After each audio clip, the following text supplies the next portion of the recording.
days of his life. And he had to have an operation, a serious operation, which he really wasn't a candidate. But it was the only, he was 90 years old, and I was with him in the, the ether room, the anesthesia room. And I said with him, Vidui, the plastic, and I told him, Todd, this doesn't mean that it's all over, but in a serious situation, you have to say, Vidui, a confessional, that the sin should have, the death should atone for the sins. I said, kill him with him. And all of a sudden, boom, the door opened up, and a big metal. There's a general, guys in his 50s, he had medals all over in his beret, on his belt. And I told him, I asked him, the only one here is my father and myself. My father's going in for a very serious operation. Something made me say to him, I want you to give my father a bracha before he goes into the operation. So he looked at me like incredulously. Maybe he's a guy with a black hat and a beard. And I'm wearing my hat on my lapel. What do I know about brachas? I said, listen, you're ready to lay down your life at any moment in defense of the holy people, the holy land.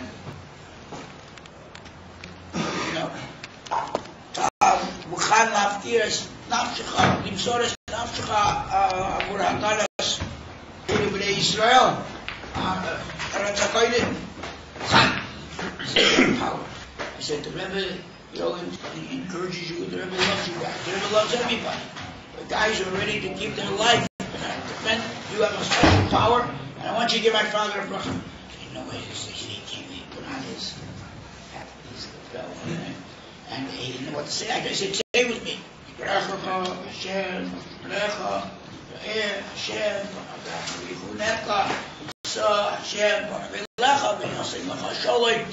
that's the priestly blessing, right? And the Kohen says from the Duchen you hear they do it. Well, you hear they do it every day. I hear the Shabbos. I got all excited. All of a sudden, I just a flurry, and it took me by surprise. And I remember that show the Duchen. Okay, so. And the Rebbe once said in the Simchas Torah, the Jews can say that anybody else. Anytime I go to a hospital, I go to my hospital bed, I say that. I say, okay. So he said it, and he was very serious. He was like almost crying over it. And then I said, Hayala Doni Izdamnut Waniak Filin Hayo. You have a chance to put on film today? I knew what the answer was. I said, Yeshli. I never leave home without them, never. You know the American Express card motto? Don't leave home without it. Fill in. You got to have them with you. The last thing my father saw in his life, because he never made it out of the operation, but the last thing was a knocks on his face. He was so to see his son putting on film with the general. So I had him there. I had a lot of stories to tell you, but I wanted the story about the why I was putting on tefillin. I was in a bank, having tefillin with me, But one of my guys, a real, muscular, real athletic type guy, I said, Jeff, we got to put on film. If we can make a deposit. He made me a deposit. There really wasn't any place there in the bank today. So come outside by my car. When you put on film, right by my car. Okay, it comes out, and you gotta put the film down, you have to put the shade, the covers on, then you have to put the back down, so I put it on top of my car, and I did it right close to the car, and it looked like almost like the Mitsubishi were going inside my window, and I put it on, so it was in Krishna, and suddenly, after I took out the film, suddenly I see two police cars are coming. One's coming through the drive-in side of the bank, and one pulling up to me where I was standing in my car.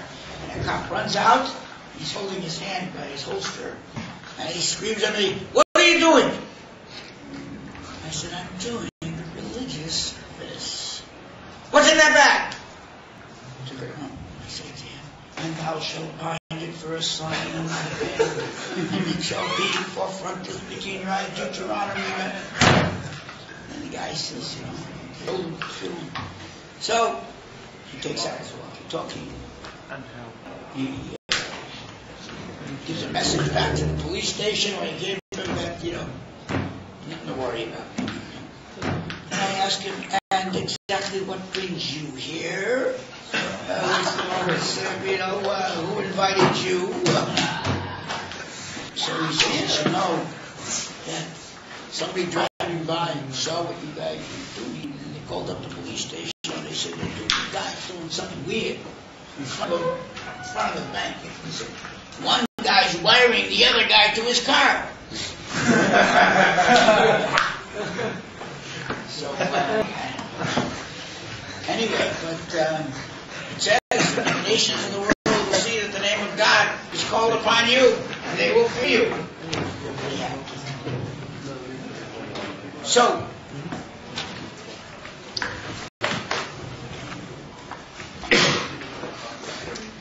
you should know, though, in the midst of I have a lot of messages to preach. Message of Abbas Yisrael, Mitzvah Abbas Yisrael, when you put on films another Jew, you're doing a mitzvah of Abbas Yisrael. The mitzvah of Sheva mitzvah made Nayah. God consciousness to everybody, any guy you want to, any Jew. You got to bring him to say, God willing, thank God. You got to make him God conscious. I have the supposed to put it into the congressional record because I opened the Senate. Maybe I have the record. I opened the United States Senate in Washington 7 times. Because the lead fellow in our lead backer was a senator. He sponsored me 4 times, and another a Jewish senator who defeated him.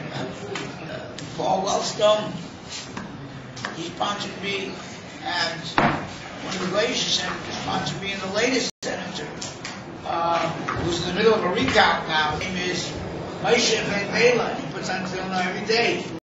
And say l'chaim for Moshe Ben Bela that he should be victorious.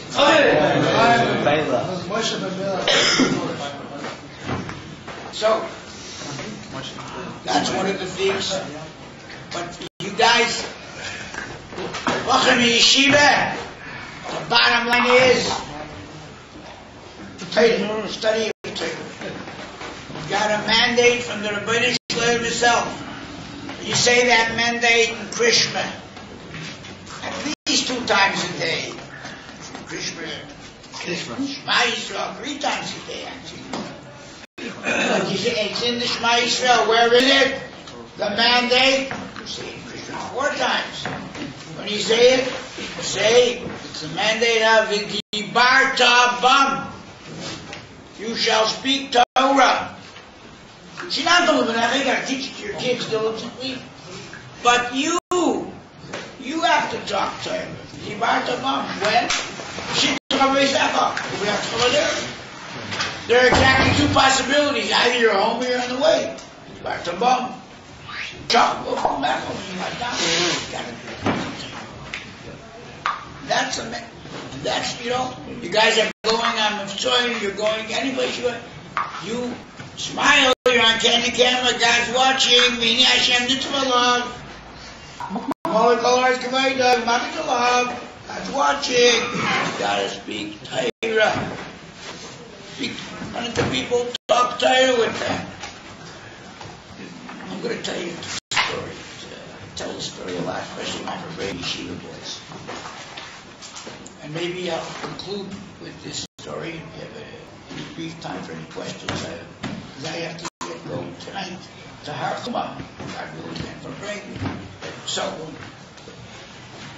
I'll tell you this story. At the core of this story is the V'dibarta Bam. He told it. This was in 1972. I was already in Shlichus 10 years. And the world, we're celebrating the Rebbe's 70th birthday. 70th, milestone birthday, 70th birthday. Everybody came to, the greatest leaders sent their representatives to bring letters of blessing to the Rebbe. Yitzhak Rabin later became prime minister. At that time, he was the ambassador to the United States. And he brought from Eretz Yisrael, he brought the blessings of Eretz HaKodesh to the Rebbe. And we danced with him in front of the Rebbe's office when he came out. And President Nixon, I wasn't about to ask you who was president of the United States in 1972. It was President Nixon. And he sent the representative, you know, he sent the representative. He sent a fellow who was about Tshuva. Came from a family, but went away from it, then he came back. Herman Wouk. Heard of the writer Herman Wouk? Yeah. Famous, he's a Yid, he's a Shemitah Torah Mitzvahs. He became a Baal Tshuva when he lost a 5-year-old son. And he wrote a book in his memory, This Is My God, which really goes over the whole Shulchan Aruch. And so he brought the President of the United States for a greeting to the Rebbe. And we danced with him when he came. And I wanted very much, we were making a banquet. And I wanted very much to invite him, that he should come and speak at our banquet. So I called him up. I said, Chaim Zelig, I'd like you to come to our banquet. I want to invite you to be our guest at our banquet. He said, well, really, you know, you're in luck because I take 5 speaking engagements a year. And I've had 4 already, but the 5th canceled out. So, on one condition I'll come, and that is if you promise to get me back the same night, because I can't stay over. I'm very judicious with my time.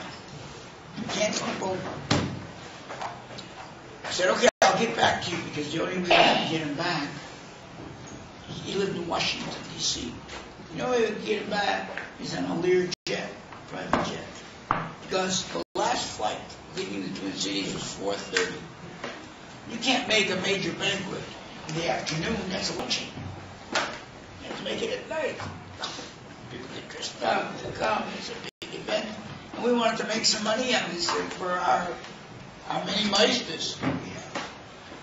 And the only way to get him would be sending him back with a Lear jet. Not only would that eat up any money that we brought in, but it wouldn't even cover, because what a Lear jet expects, it's a Lear jet. So I called up Senator Boschwitz, who was, he wasn't senator yet, but he was the leader of the Republican Party. I said, Rudy, he used to come very much. I said, Rudy, the only way he'll come is that if we get him back the same night. The only way he can do that is with a Lear jet, a private jet. And that's gonna, we won't eat up anything that we bring in out of the dinner.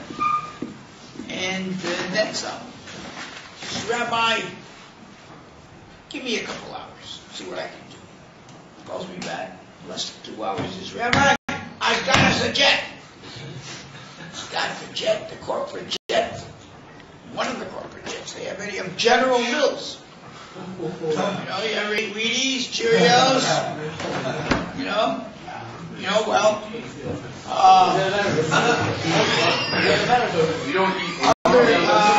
it's one of the, you know,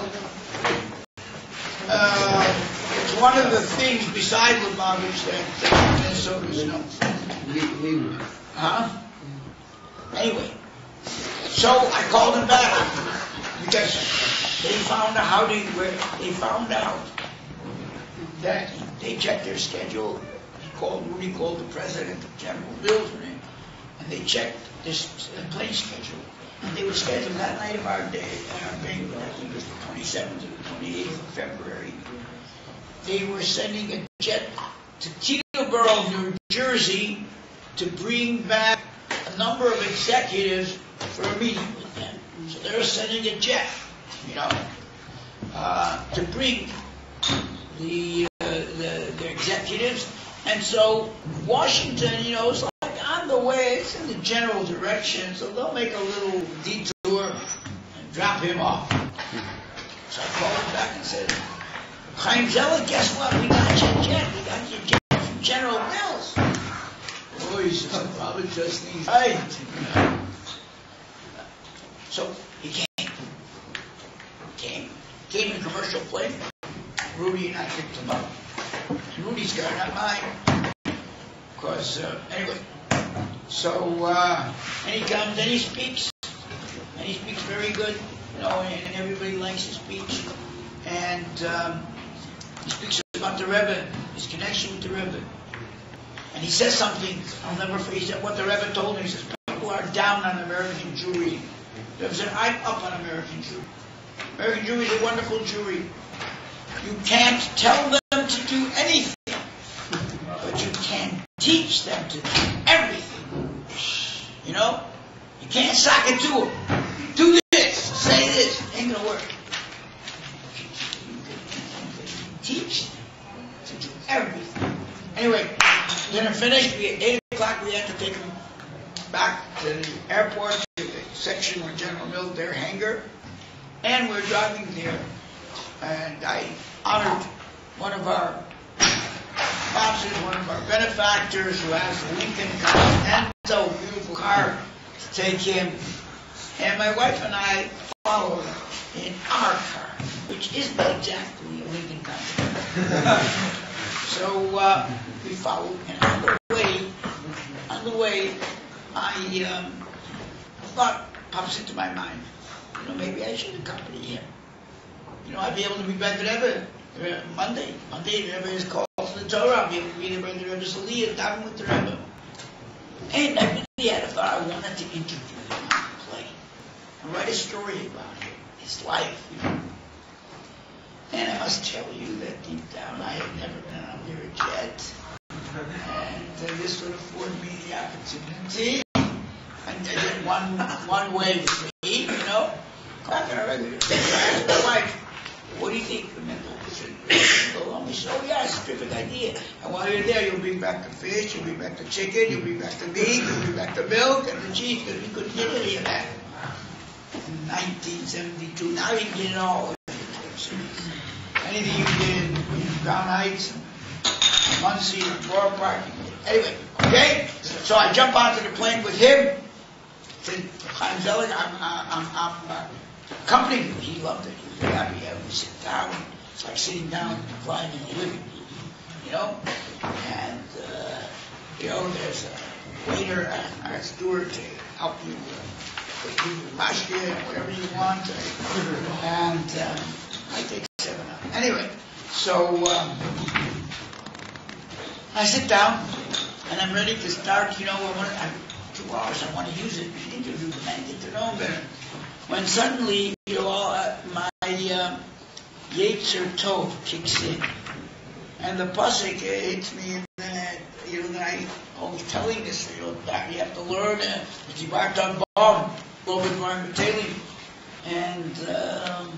I'm thinking to myself, you know,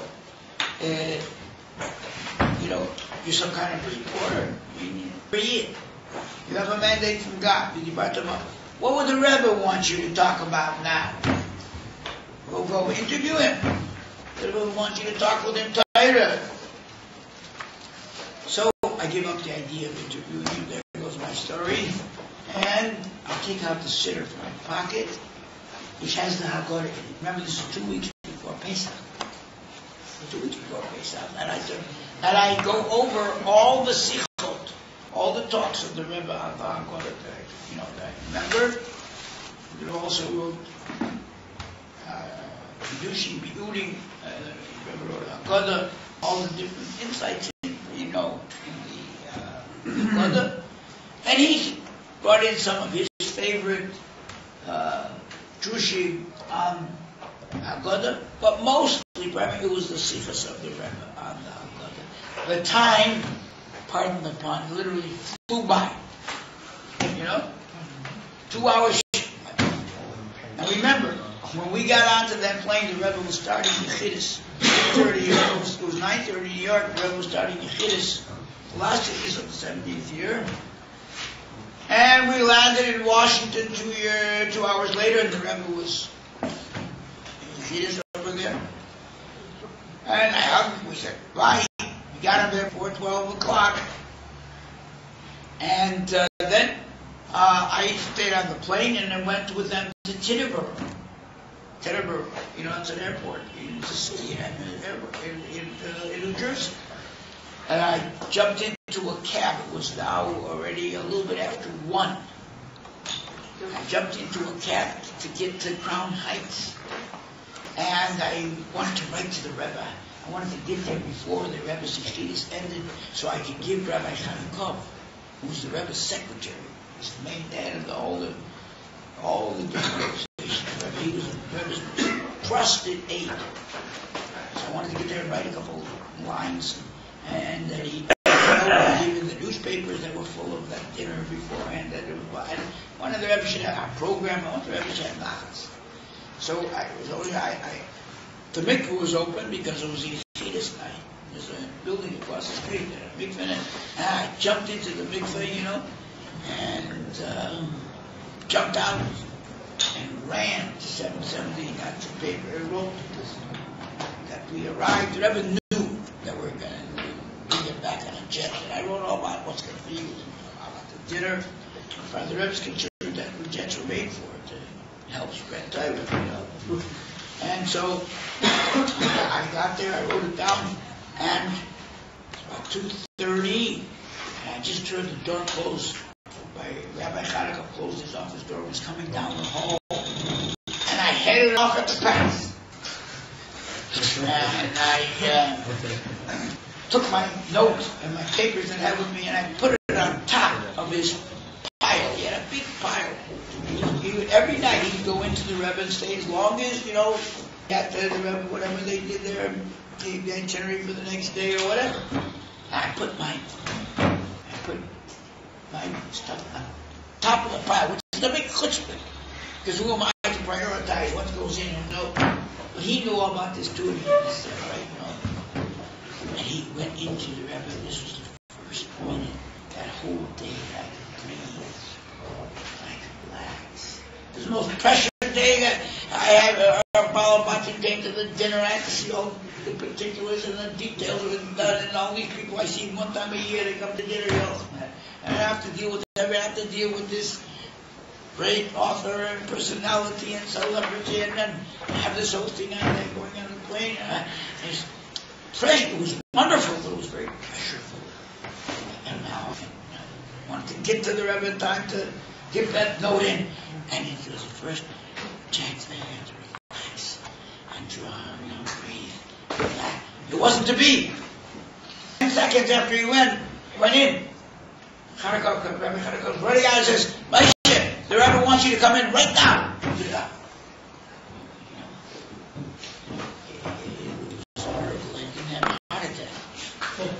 You know what it means to go into the Rebbe?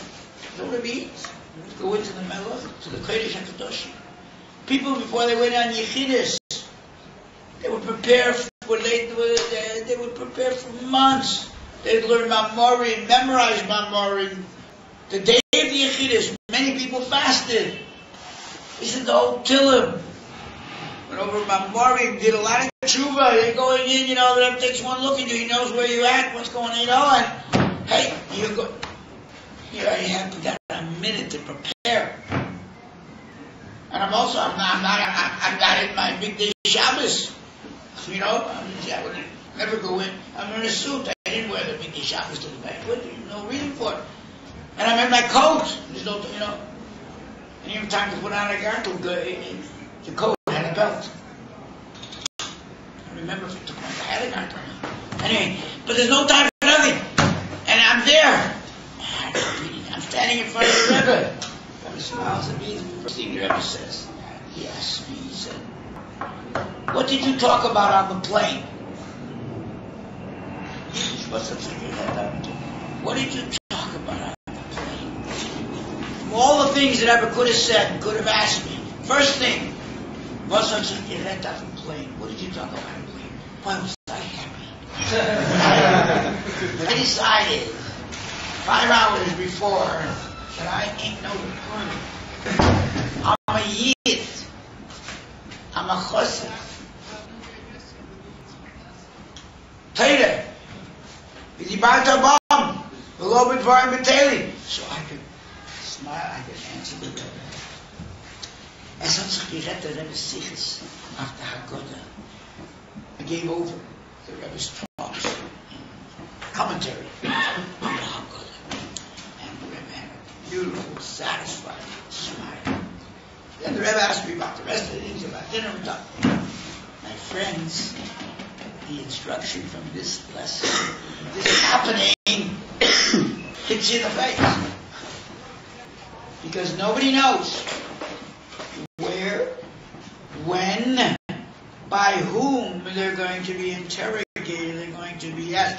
The statistical probability of my being called in that night by the Rebbe is probably maybe less than the statistical probability of you winning a lottery.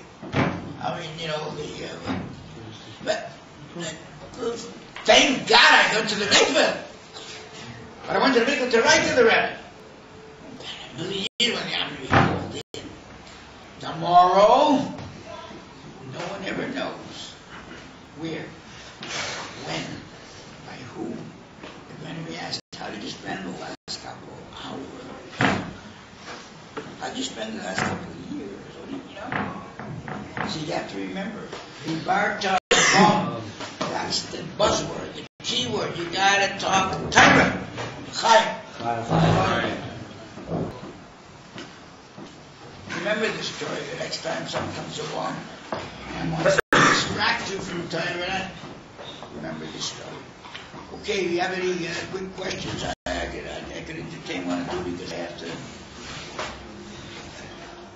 When do you guys eat? Supper? Half hour, 40 minutes. You don't think you have a question? Yeah, since you are a student from Minnesota's like, sort of out of the way of the major, what I would think the major, Jewish concentrations like New York, LA, Florida, maybe Chicago. I mean, you did mention that you were going to bring back the fish and the milk and stuff. How hard was it for you to get your food and things there? In the beginning, we went up to a farm to get the milk. And then we want to pasteurize it. We went, and we were there by the milk teeth. We had to go about 80 miles to a farm. But then, we started. It's not easy to bring in milk. But now we get milk. Interesting enough, we get milk from Chicago. It comes, and they deliver it in refrigerated trucks. But it wasn't easy. Now we can get everything. We Glock kosher, Cholav Show, Pasi Israel products, in Minnesota. We get from, it's not from there. It's from, Postville. I'll mention another one that needs a big one. Thank God he got out of bail. I was very close to him. I visited him in prison. He got shafted big time. Pretty good bail also. But thank God he got out. And it was terrible anti-Semitic thing. The judge didn't want to give him bail because he was a flight risk. Why? Because of the Chok HaShvus. Because all Jews can come to Israel and become citizens there. They have the right to live there. Anyhow, but thank God. He has a trial coming up and he'll be able to vindicate himself. He'll be able to beat he's right. So I want to mention him.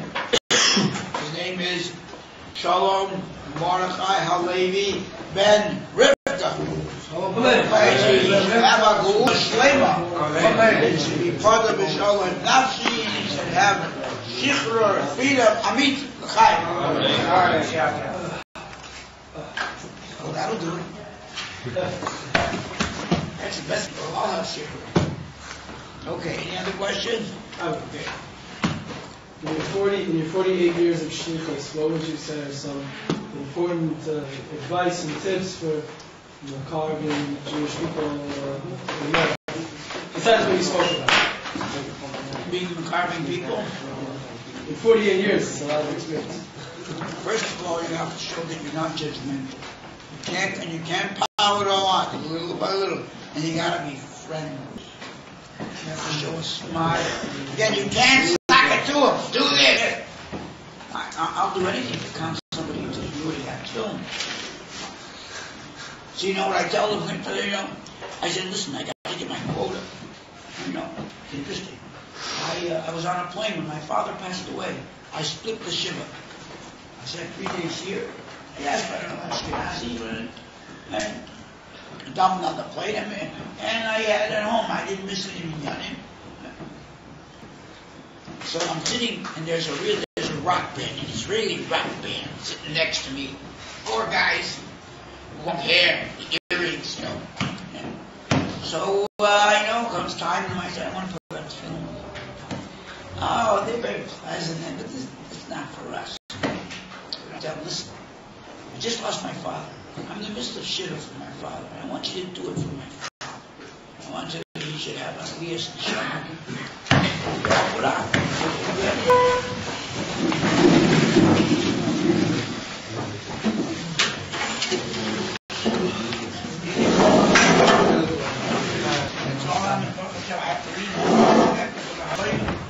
But it's all on video.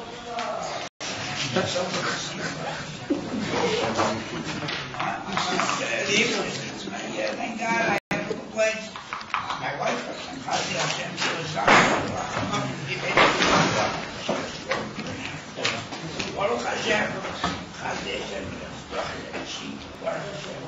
that's why I forgot. A year ago I wouldn't be able to come in. Now, well,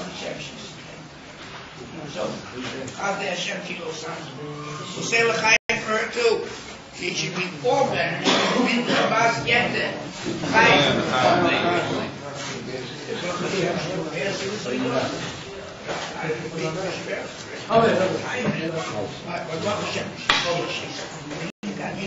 She's the sister of a very famous She's the sister of the sister of a very famous Yeah, he's my friend. Chocolate. You can tell Rabbi Gafni why I told you when I about the wiring. Yeah, I'll tell you a story. I asked him, I had to run up and down there. I said, the nation is unbelievable.